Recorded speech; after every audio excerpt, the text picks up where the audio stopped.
Hi everyone, welcome back to our channel. ఈరోజు మనం odd days పైన కొన్ని ప్రాబ్లమ్స్ చూద్దాం. ఫస్ట్ క్వశ్చన్ వచ్చేసి number of odd days are there in 352 days. 352 డేస్లో నంబర్ ఆఫ్ ఆడ్ డేస్ అడిగారు. లాస్ట్ వీడియోలో మనం 7తో డివిజబుల్ చేసి మనం ఆడ్ డేస్ కనుక్కోవచ్చు అని తెలుసుకున్నాం.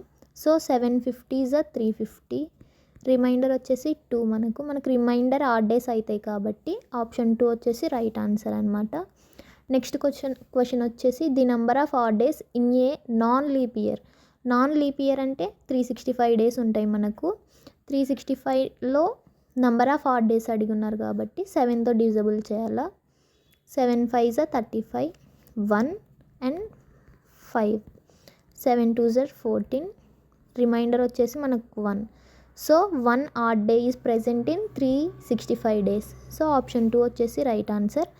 నెక్స్ట్ క్వశ్చన్ వచ్చేసి the number of odd days for the year 1996.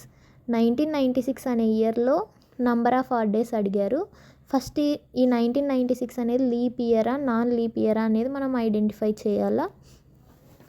మనం లీప్ ఇయరా కాదా అని తెలుసుకోవడానికి ఇచ్చిన నంబర్ని 4తో డివిజబుల్ చేయాలన్నమాట. 4తో డివిజబుల్ చేస్తే మనకు రిమైండర్ 0 వస్తే అది లీప్ ఇయర్, లేకపోతే non leap year. Last 2 digits మనం 4తో డివిజబుల్ చేయాలి. అందరికి డివిజబుల్ రూల్స్ తెలిసే ఉంటాయి. సో 96/4 చేస్తే 4 2 8, 4 4 16. సో 96 అనేది 4తో డివిజబుల్ అయింది. సో 1996 అనేది లీప్ ఇయర్.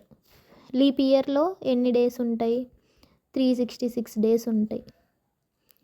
సో 366 డేస్లో నంబర్ ఆఫ్ ఆడ్ డేస్ అడిగారు కాబట్టి 7తో డివిజబుల్ చేయాలి. 7 5 35, 1 6, 7 2 14, reminder 2. So number of odd days వచ్చేసి 2. ఆప్షన్ 3 వచ్చేసి right answer. Thank you for watching.